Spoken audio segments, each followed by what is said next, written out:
All right. Good evening to our Zoom group here. We're doing Beginners Academy to help new and returning hams get started in ham radio. And tonight we're going to talk about antennas. So our talk's entitled Antenna Concepts for Beginning Hams, but I am an engineer, so it might be a little more engineering oriented than most talks, but we'll see how it goes. And start rolling here.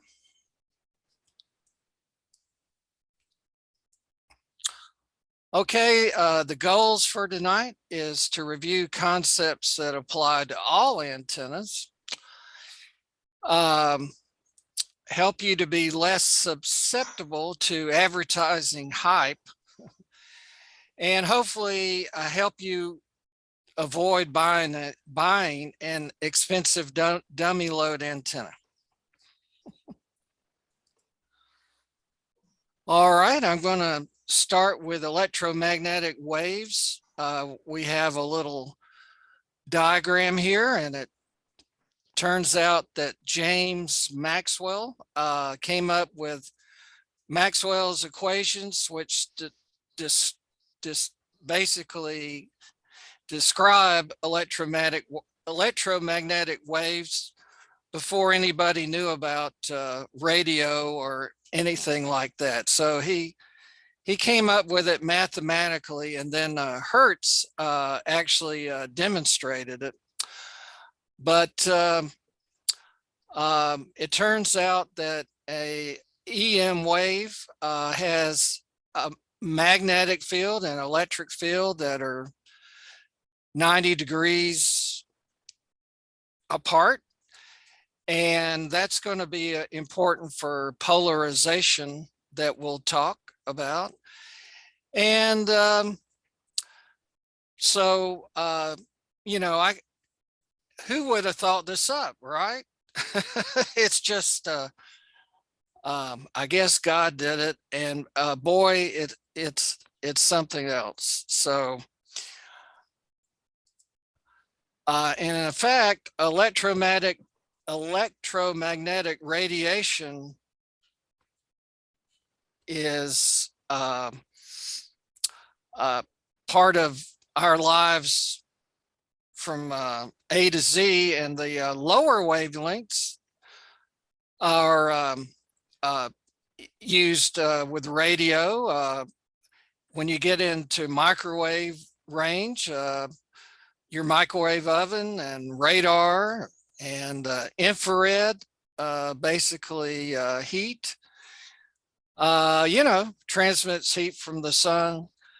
Visible light gives us the rainbow.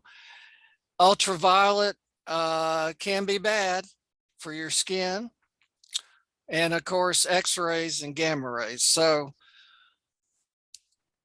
all this stuff operates on the same principles, but it does different things because the wavelength is different. So we have things going on from low wavelength to very, very, very high wavelength. Radio frequencies are shown here, and hams have their bands pretty much from low frequency into the microwaves. So hams are very fortunate that they can operate below the AM broadcast band, above it, and on into microwaves. And I'm really noticing there's microwaves at 10 gigahertz and even higher is getting pretty popular for hams. All right, well, wavelength and frequency go together, and there's this simple equation. and which is lambda, the symbol for wavelength, equals velocity over frequency. And it depends what the situation is, but for EM waves, velocity is usually the speed of light, or the speed of radio waves, really. If your frequency is in megahertz, you can take velocity as 300 over 150 megahertz, gives you a wavelength of 2 meters. And you can also turn this equation around where frequency equals velocity over wavelength. But this is an inverse relationship. The higher the frequency, the shorter the wavelength. So that's our algebra lesson for today. And I believe everyone that took the test should remember the cutting formula for a half-wave dipole. It is 468 over the frequency in megahertz. And so there's a little factor of point. There's 492 would really be in free space, but for your wire antennas, they use a factor of 0.95 to come up with 468. So you know, if you want to get on 30 meters, then 468 over 10 megahertz would give you about 46 feet. And that would be your end-to-end length for a half-wave dipole. And I'm assuming everyone knows what a dipole is, but we'll see one. I found this table for the different bands, and it's pretty dramatic how long your antenna could be if you want to get on 160 meters, 246 feet, plus or minus. And we were talking about 6 meters.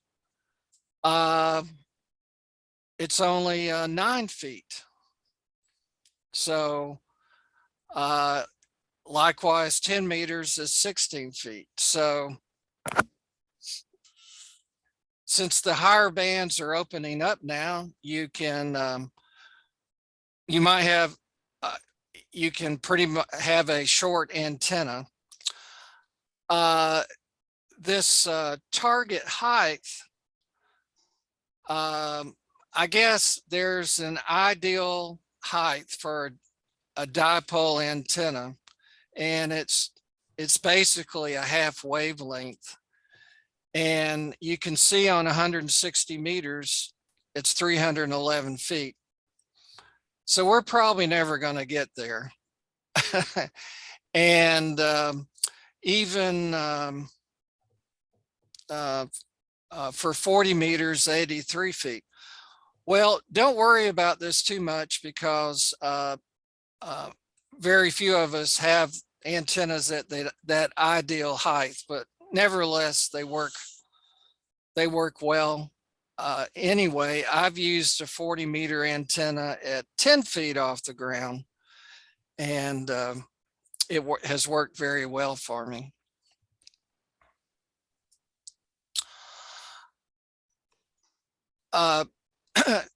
In fact, this is a drawing of a dipole. It has 2 elements. I guess this could be wire or metal tube or whatever. I think this diagram's really a receiving antenna, but nevertheless, it's showing how the E field causes the charges to move in the elements. And when the charges move, it creates a voltage for your receiver. And the opposite thing happens when you're transmitting with a dipole. Your feed line, your RF in the feed line causes charges to move in the elements back and forth, and that creates an E field and a H field, which is the magnetic field. But for polarization, we use basically the E field. So this antenna, as it sits, is pretty much horizontal. Of course, if we turned it around, it could be vertical. So horizontal and verticals with respect to the earth. So, but it's moving those charges in the wire that causes the radiation from your antenna. Turns out there are different kinds of polarization, linear, circular, and elliptical. And most of our wire antennas are linear, either vertical or horizontal. Maybe if it's a sloper, it'll be in between. Circular sometimes is important for satellites. But don't worry about this too much. Let's see. But this is interesting, and it's often a question, well, if I use a vertical, can people using a horizontal dipole, horizontally polarized dipole, hear me on HF? Well, the answer is yes. And our friend, you see here, we have a vertical polarized antenna that's generating a EM wave, and it's being refracted off the ionosphere as a sky wave. And it turns out the process of going through the ionosphere just kind of it changes the polarization. So what you put in is very unlikely to come back out. In fact, it may even be circularly polarized. So, but when I get on with a vertical, all of a sudden I hear people with verticals, but nevertheless, for HF, it's nothing to worry about. I don't have a lot of experience with it, but generally on the VHF and above, people try to match the polarization of their antennas, and it may make a difference there. And at microwaves, it might be a very big difference. So this is pretty interesting. All right. Well, we've talked about the dipole, and the di part really means there's two parts that are insulated from each other. And over on the left, we have that. A lot of the things I've talked, a lot of things about antennas, you can't see it, but nevertheless, it's going on. And the little blue arc there, if it can be measured, but is the magnitude of the current in the dipole antenna. So the current is a maximum at the feed point, and it goes to 0 at the ends. And this is important if you're trying to fit your dipole in a small place. it usually doesn't make a big difference if you have to zigzag the ends or whatever. Most of the radiation is from the center of the dipole. But we were talking about feed line. Most people use 50 ohm feed line. Well, the impedance of a dipole in space is about 73 ohms. It turns out when you put it over the ground, it's pretty close to 50 ohms. It's close enough. And that's a fairly low impedance.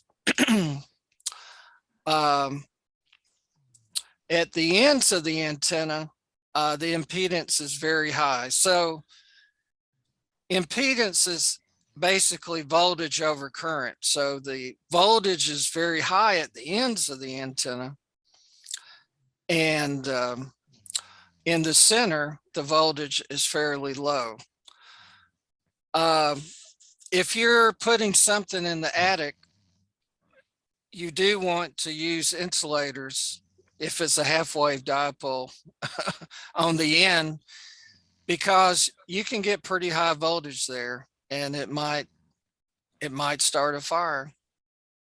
So those insulators on the ends do have a purpose. Well, on the right, we kind of have half a dipole. In a sense, it's a quarter wave. And that little blue line is the current.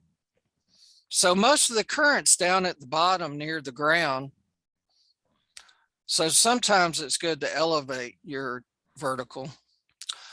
Anyway, its impedance is lower than a dipole.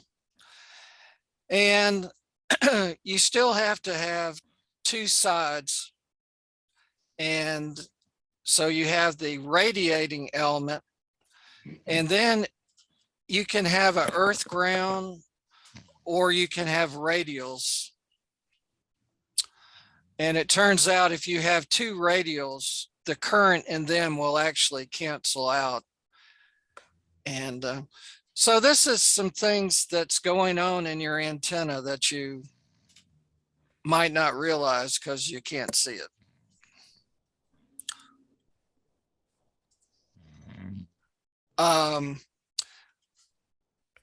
This may be a little intimidating here, but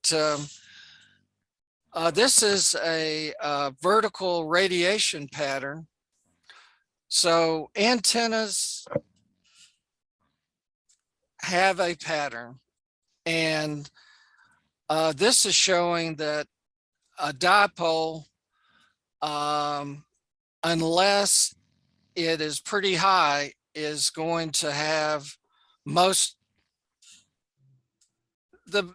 the highest radiation is going to be straight up, which is good for something called INVIS, which maybe we'll have a talk on.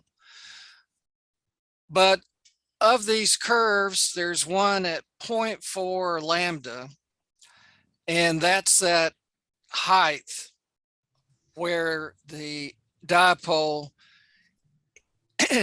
the radiation is reduced on the top and it's greater out to the sides. So actually, if you have a 10-meter antenna, you can get to 0.4 or 0.5 wavelength high pretty easy. This 0.02 lambda is basically the antennas on the ground, and it most of the radiation is absorbed in the ground, so the signal won't be that large getting out of it. So you may see these diagrams. Here's a set of diagrams for a doublet antenna, which is, it can be a dipole that's used on more than one band. And in fact, I have a 80-meter end-fed that's 135 feet long. And on 80 meters, it has the pattern that they advertise for a dipole. Okay, that's up there on the upper left. So the maximum radiation is broadside to the wire, but a lot of people overlook that if you're using this on multiple bands, like 20 meters, actually there are 4 lobes, and they're not broadside to the wire anymore. And things really get complicated when you get to 15 and 28 meters. So in fact, generally, I tell people not to worry too much about the direction that you lay the antenna out, because if you use it multi-band like this, it's going to be different pretty much for every band.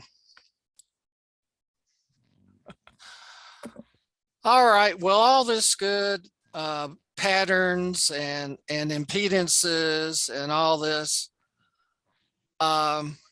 you can actually use antenna modeling software, and for your particular situation or what you want to do, you can model your antenna.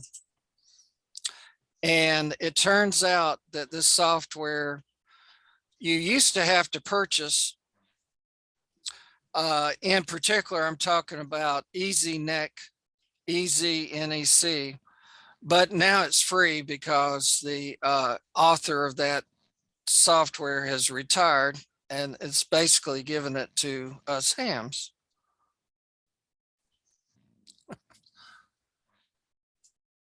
All right, well, impedance, kind of an engineering word, but it's basically voltage or reactance over current. And so when you change the frequency, the impedance can really change dramatically. And that's really where we get into needing a tuner.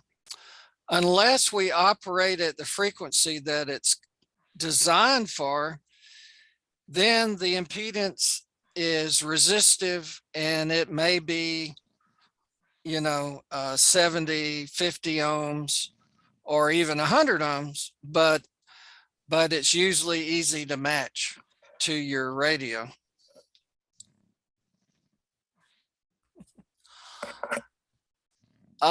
This is our friend the dipole again, and if it's exactly a half wave, then this is showing that current distribution. And so at the center, it would require 73 ohms or 50 ohm coax would work. But if you tried to feed it from the end, it would be a huge mismatch. And that would be an end-fed half-wave dipole, and they're very popular. And there's a reason you have a little box with it that's a transformer, and it's because the impedance on the end would be like 2,500 ohms. So a 49-to-1 transformer would get it down around 50 ohms.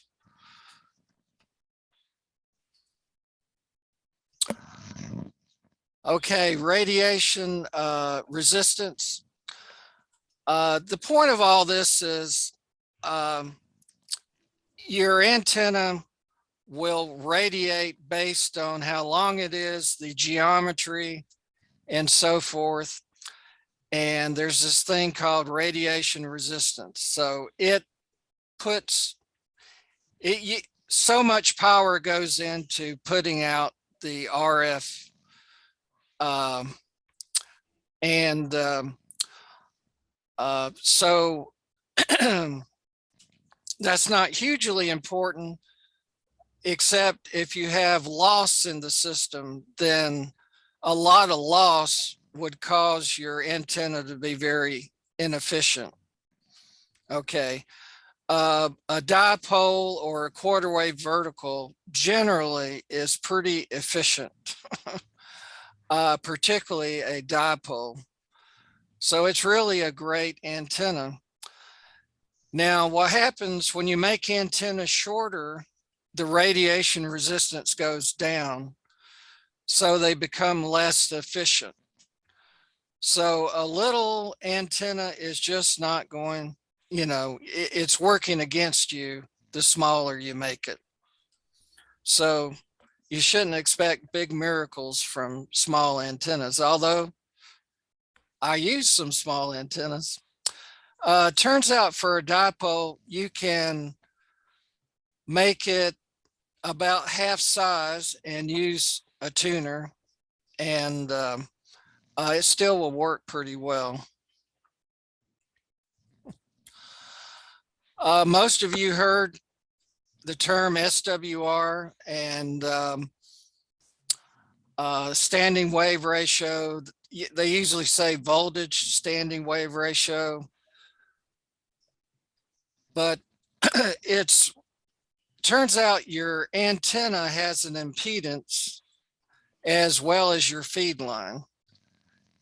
And if they're matched to each other, then all the power is absorbed in the load and none is reflected.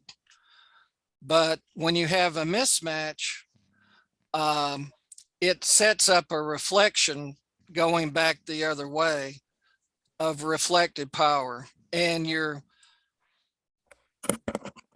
SWR meter or a power meter often shows forward power and reflected power. Okay, well, it can get a little confusing because frankly, some people assume that that reflected power is lost. Well, some of it is, but it turns out that the reflected power goes back to the source and gets reflected the other way. And it keeps bouncing back and forth.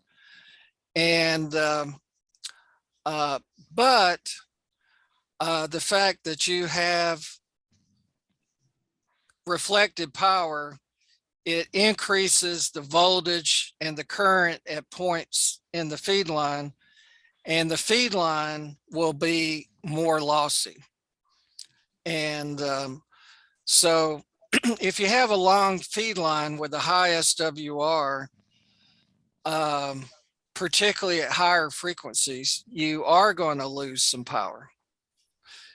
It turns out that pretty much all these slides could be a presentation in their own. So I won't go any deeper in that right now.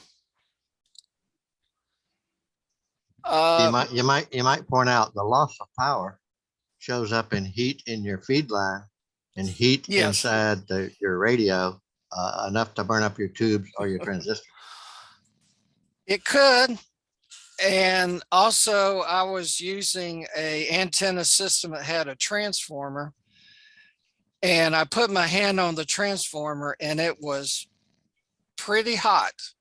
And that told me that that transformer was lossy because it was cooking. You're right, Jim. Of course, maybe Chris could, de-ice his feed line with some reflected power, but nevertheless. Well,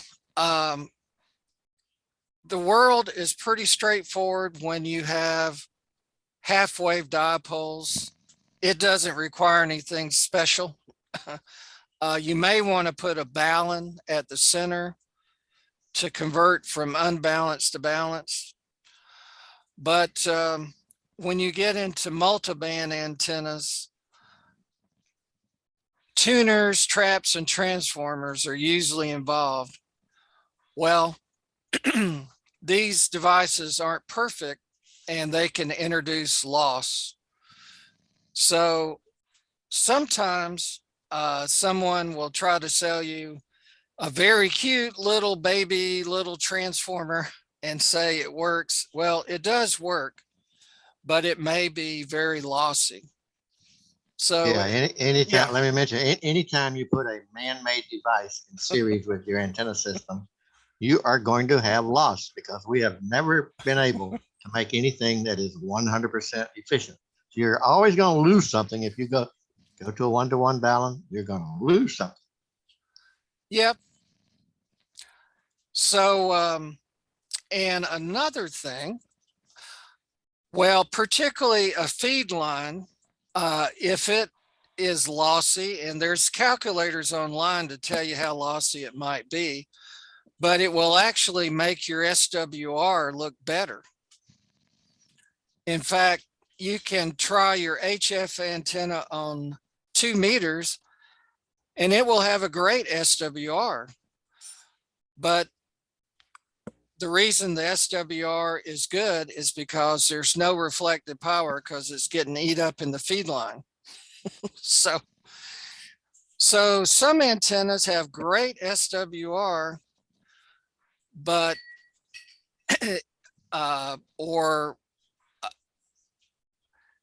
and it may be that there's a lot of loss in the system. So good SWR is not always a good antenna. Well, what do you have if you have an impedance mismatch between your antenna and your feed line? Well, one thing you can do is put a tuner or automatic antenna tuning unit in the feed line between the antenna and your transceiver. Well, the SWR is still going to be the same on the feed line. And if it's contributing to loss in the feed line, there'll still be that loss, but it will make your transmitter happy or your transceiver. If you hook up an antenna and use it on the wrong band or try to get it to work on a different band than it's resonant for, it will have a high SWR, and most modern transceivers will back off their power. The worse that mismatch is, the more it will back off on the power. So if your power output goes dramatically down, it may be because you have a mismatch. Another thing you can do is a good situation, for example, with a half-wave dipole, for the band that it's cut for, it's going to be resonant. It's going to be a good match for your transceiver. You're not going to need an ATU, and everything is great. Another case, you can move the ATU out where the antenna is, and that's actually that's a remote tuner. It's actually a better situation because you'll have a low SWR on your feed line all the way back to your transceiver. But these are things, as you come along in the hobby, all this won't sink in right away, but it eventually will. I'm sure you've seen maybe some mobile antennas or short verticals that have a coil. And that's the coil. It's called a loading coil, and you can configure it various ways, but it can help get a resonant antenna that's shorter than a half wave or shorter than a quarter wave, like a mobile antenna. And this is where that radiation resistance comes in, because you've shortened up the antenna, and that lowered your radiation resistance. And then you're using a coil, and that, depending on the characteristics of the coil, that can increase the loss. So the signal that you can get out of this is a lot less than a full-size system.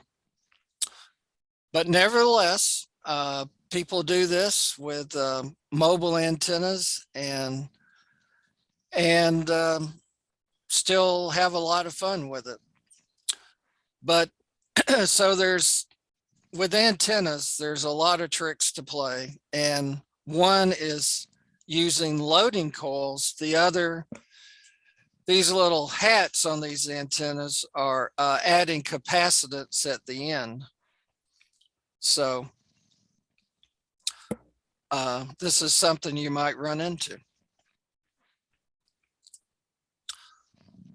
Well, the universe of antennas is very vast, and I've been mostly talking about wire antennas or antennas made of tubes. There are loop antennas. There are Yagi antennas, horn antennas, patch antennas, corner reflectors, parabolic reflectors, and slot antennas. And you might have a patch antenna in your cell phone, but you would never know it.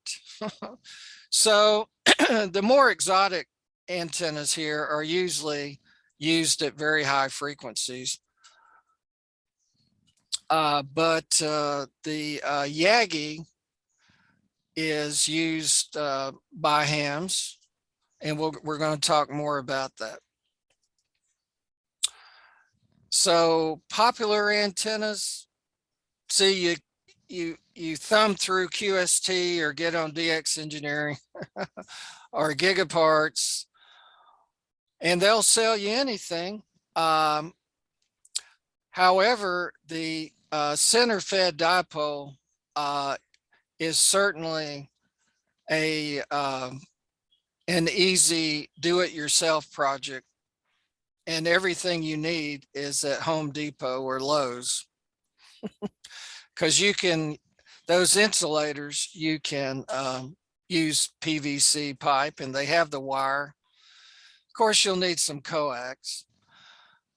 A fan dipole is one way to get a multi-band antenna, and it's basically you're paralleling a dipole cut for a different band to another one. So it's dipoles in parallel. A picture would be nice, but I've done this my whole ham career. You put up a 40-meter dipole, and then you say, well, I'd like to work 20 meters too. So you tack on a 20-meter dipole, and it works great on both those bands, and it automatically picks the right antenna. Infeds are very popular now. When I first started using infeds, some of my ham friends told me that it wouldn't work, it couldn't work, it doesn't work, but they do work. So these days, people are buying them and using them for field day and parks on the air. And you feed it from the end. That can be very convenient. And there's yet another way to feed a dipole, and that's off-center fed. So about a third from the end, you can feed it there, and basically that dipole will work on multiple bands like 40, 20, 15, and 10. Those are pretty nice antennas for home or portable, and it may be advantageous to you as far as your physical layout to do it off center. It just depends on your situation. Now, Tom, who's with us, WD0HBR in Dothan, he uses a random wire. Could you say something about your wire, Tom?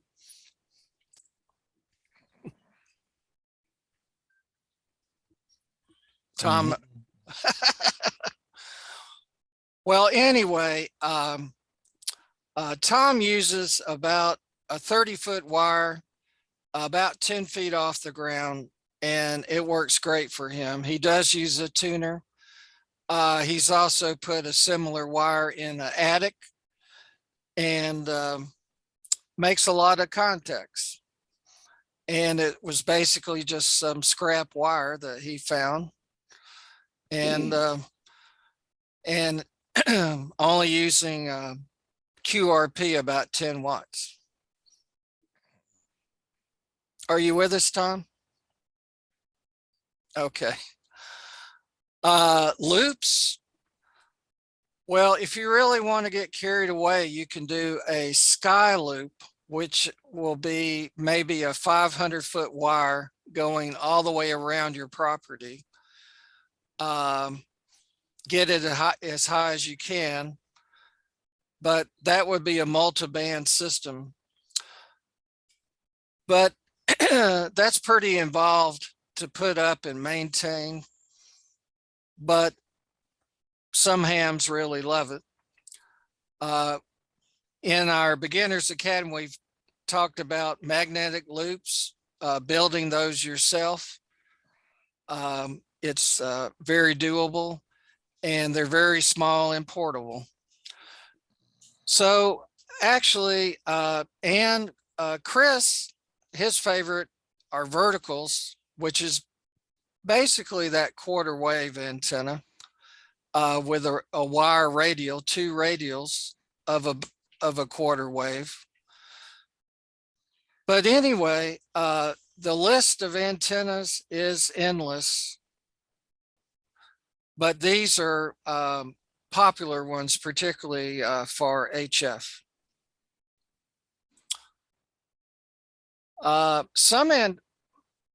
Most of the antennas I've talked about don't have, well, all antennas are directive in some way. They don't radiate in all directions and all angles. But a dipole is somewhat directive, but there are other antennas like the Yagi that due to the way it's built, it can have a high gain. You can have them at HF and VHF and UHF. They're a lot smaller. They have a lot of elements and get a very high gain. So you may hear the term gain, and usually it's a more expensive situation to get that. And most of us starting out, we don't need such a high gain antenna.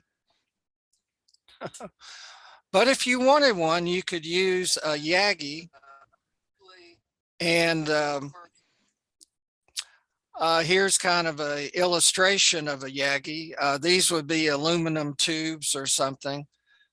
And the tubes are spaced out. There is a driven element that's basically a dipole. And what I found really interesting about these antennas is that the driven element excites all the other elements, and you get current in the other elements. And because the way they're spaced and their lengths, the phasing of it all gives you that directive pattern. So that's kind of an advanced topic, but your basic Yagi will look something like this. There's some TV antennas that look kind of like this. And if we looked at the pattern of a Yagi, or Yagi maybe, it would have a really good lobe in the forward direction, and so really that's good. The gain is good in the forward direction for your transmitting. It's concentrating the signal as if you had a higher power transmitter. But there'll be some radiation in directions you don't want, but it will be greatly reduced. But on receive, this lobe will make the signals very much louder in the direction of the forward lobe there. But you still may hear things on the side lobes. Now, kind of a downside of this is if you can hear really great in one direction, you can't hear so well in the other directions all at once. So, you know, it's a trade-off.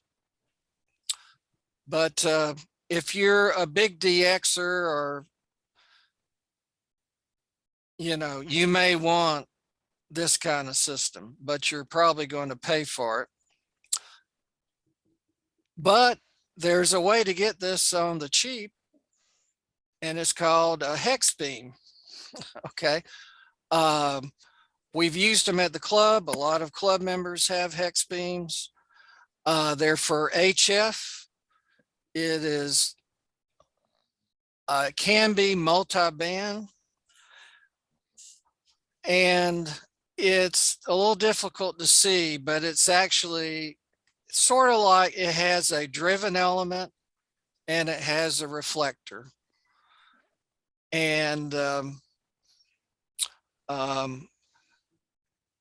these spreaders are usually pulled up together. It looks like an upside down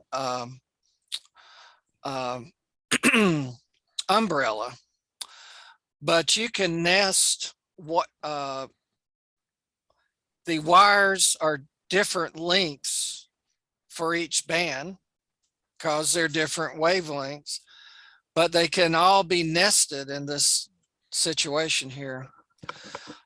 Ken, can you tell us a little bit about your Hex Beam?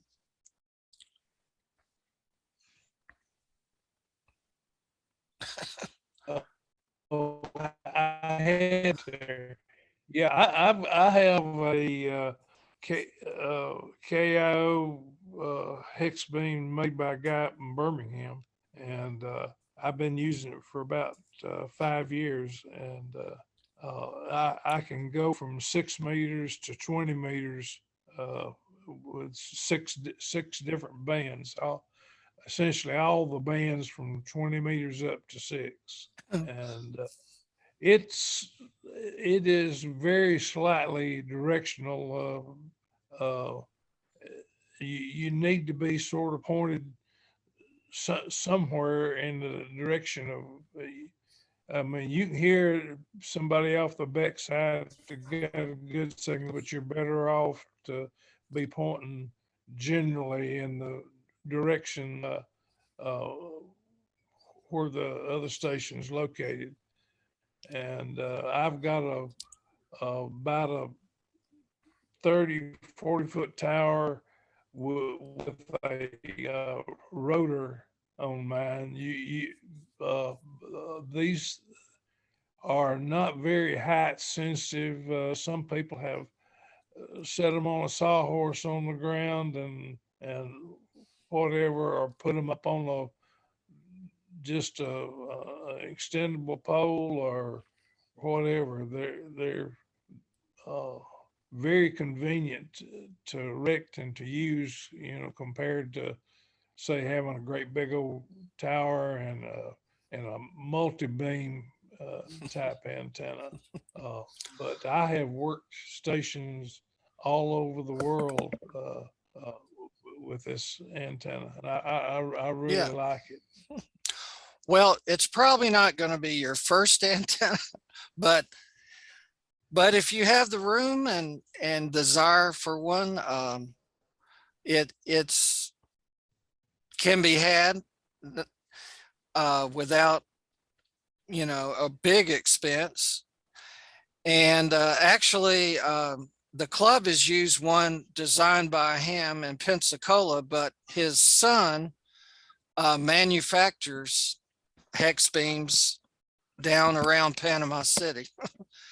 And our club has used these, and I used them in field day and also at the clubhouse. Unfortunately, it's not up right now, but well, thanks so much for elaborating on your hex beam, Ken. Oh, sure. All right. Well, we've kind of come to the end here. I didn't get a lot of questions along the way, but like I say, I guess this had some engineering concepts in it, but all antennas fit in with those concepts. But an important thing to know is all antennas are a compromise in one way or another. We can't get the perfect antenna. And the best thing, any antenna is better than no antenna. So what you need to do is find an antenna that fits your situation and your budget. Can you tell us what your main antenna is, Mark? What's that infed one? Right. Yeah, I think Mark has a My Antennas infed, and it fit in his backyard. Yeah, it fit pretty nice. Works on multiple bands. So those are nice antennas. I'm using one here at the shack here in Dothan. So Hey, Greg, yes, go ahead. Let me mention one more thing. Okay. I've got the Hex Beam, which we talked about, but my original antenna was a G5 RV, which is a multi-band dipole that you have to use a tuner with. But I still use it for 40 and 80, and I've even sneaked up on 160 with it. But it will go from essentially my 106-foot antenna will go from 80 meters to 6 meters through use of a tuner. And I have worked stations all around the world with that antenna. And on 40 meters now, I've been working Japan and Australia, New Zealand, so on and so forth. So a lot of times people look down their nose at the G5 RV antenna, but it is a good, practical, inexpensive antenna if you've got the distance to hang them. Right. Yeah, and you can build it yourself easily. Yeah, absolutely. Yeah. Yeah. Yep. fact, the wire, I like getting the speaker wire at Walmart. It's super cheap, or like you said, Home Depot or Lowe's got it cheap as well. Yeah, and there's a variation of that G5RV called the ZS6 BKW, which is just a tiny bit different distances of lengths, and it actually tunes even a little bit better than the original dimensions I found. Not hugely different, but I agree with you that it should have a tuner. It'll get pretty darn close, but the tuner in the radio will, if it's got a tunable radio like the TS2000, it'll work just fine.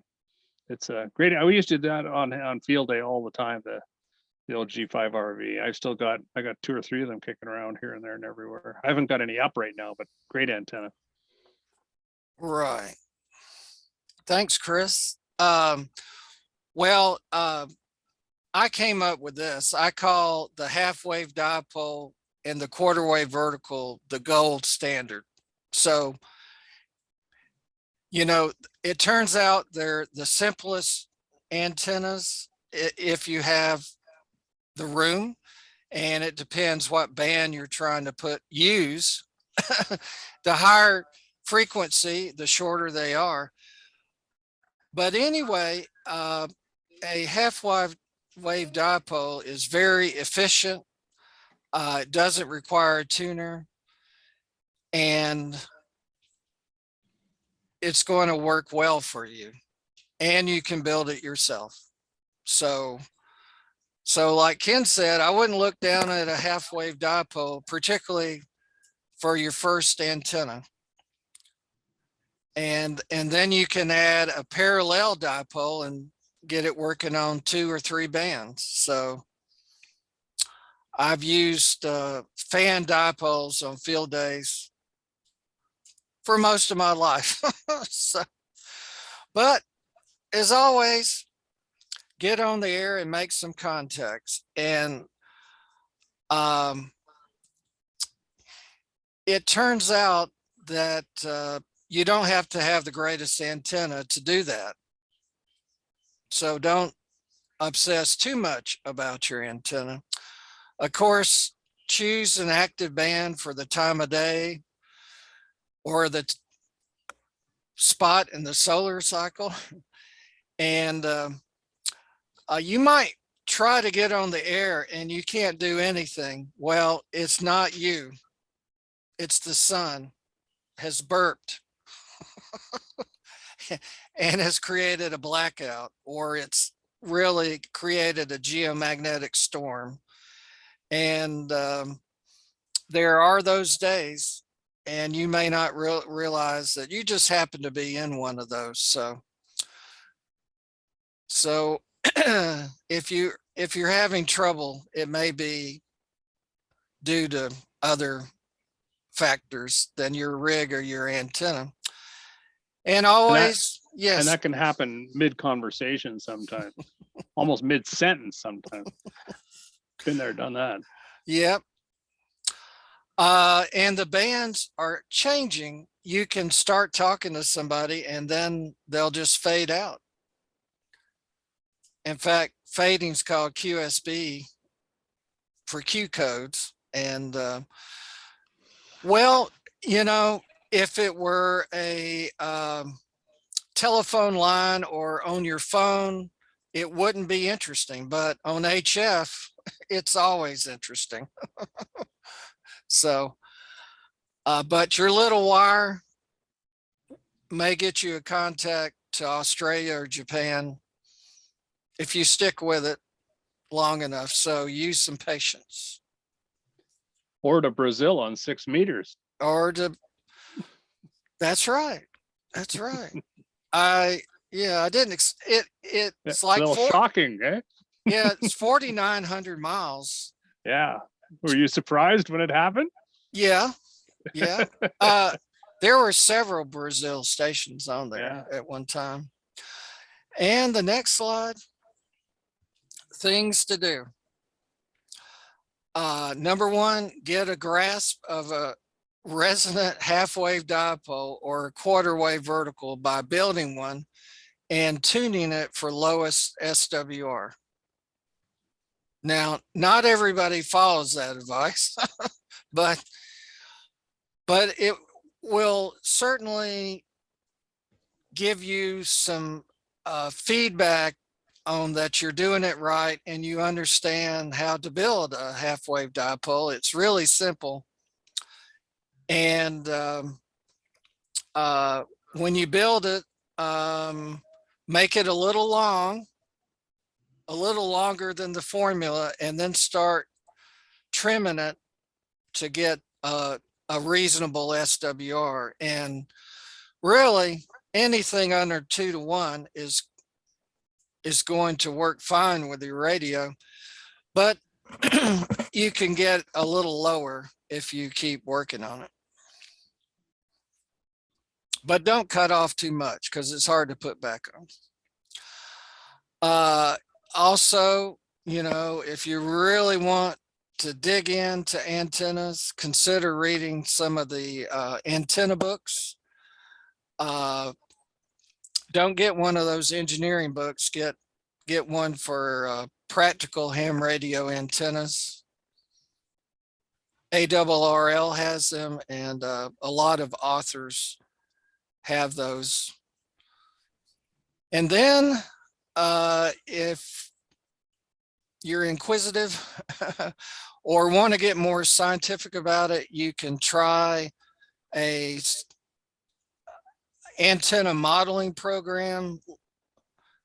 EasyNet is just one of those. There are others, but you can use it to evaluate an antenna or to design an antenna. So, and lastly, if you're going to spend a lot of money, you might want to ask your Elmer before you press the buy button. Now that's optional. But, well, at this point, did this bring up any questions? Does anyone have questions for us tonight about antennas, anything we've seen along the way?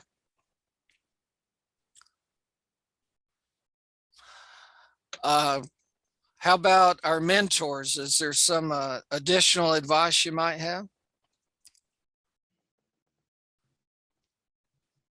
I could do an easy NEC demos one Monday there, Greg, if you want. Maybe not tonight. We sort of right, getting late in the evening for that, but I've got it on this computer now, and I've got some examples. I don't know if people want to try modeling or not. It sounds very technical, but it's actually not that bad once you get into it. It's kind of fun on a rainy day, you know, being able to play with antennas without getting outside. Right. That'd be great. I played around with that easy NEC, but I didn't really understand it. Oh yeah, there's kind of a bit of a hurdle, and once you get over it, it's like, okay, I get it. It's like riding a bike. Like once it comes, it just comes. It's not that hard. So yeah, let's do that one time, Greg. Yeah. Did you have? I've been reading the basic antennas book, the ARRL one, and it uses easy NEC a lot, which is why I looked at it a little bit, but I didn't understand most of what it was doing. Well, it's like a lot of things. There's a learning curve at the beginning. Yeah. But we'll let Chris help us get started. Yeah, I can show you some of the shortcuts and stuff that get you going quicker. And once you get it down, like I said, it's really not. And it's kind of fun. Like I was just today doing Greg's vertical compared to mine, like saltwater versus freshwater. And you can do that in like 3 clicks of a button. You can take your antenna over the salt beach like Greg was, or put it over the fresh water like I was, and see what the different radiation patterns are and stuff. It's pretty fun. Yeah. One thing that's never clear to me is, like, you know, you look at some of those patterns, they have the elevation pattern and the azimuth pattern, but how does that radiation go according to which way your antenna is? I never understand that. Like which way is azimuth and which way is elevation for a vertical antenna or a horizontal antenna? Does it stay the same or does it change? Yeah, well, depends on the antenna. With 2 radials, with like balanced going out each direction, it's pretty well omnidirectional, like one of Greg's earlier slides showing there, an omnidirectional antenna dipole gives you direction, but the vertical is pretty omnidirectional. Yeah, I don't have a vertical on here. Yeah. But yeah, and azimuth is like a cross section. And with Easy NEC, you can do a 3D view of it. And if I demo, I'll probably do that. I'll do a 3-dimensional picture, and you can kind of spin it around, and then we'll do the the azimuth versus the other azimuth versus the elevation, and then you'll kind of see what we're talking about. It's a no-brainer once you get past a certain point. Well, I'm with Mark. With some of these patterns, you don't know where the wire is. Well, I think with this picture, the wire is kind of running from top to bottom in each of these. And but sometimes that's pretty confusing. So very much so, yeah. Mm-hmm. So this is a azimuth view of a particular antenna. Of course, for a different antenna, it's going to be different. But the first for the lowest frequency, that's kind of the classic pattern for a dipole, but it's really a donut, which is hard to see. And this vertical or elevation, 90 degrees. Oh, this is kind of weird. This chart's a little weird, but basically it's really going from 0 to 90 degrees, and 0 would be horizontal, and then 90 degrees would be straight up. But there is radiation. The radiation is not all straight up. It's kind of distributed. So, but these can be confusing until you get used to looking at them, and then you still might get confused. Yeah. I think I'd like to see some examples of, like a 3D view of the whole pattern and how these charts fit into it. Something like that. And when you get into asymmetrical antennas, like I was at the condo I had down in Platinum City Beach at Horizon South there, I had one radial and one antenna. That's all I had room for on the balcony there. And I was wondering, does it go, what am I favored? Is it favored in the direction the radial's sticking or the other direction?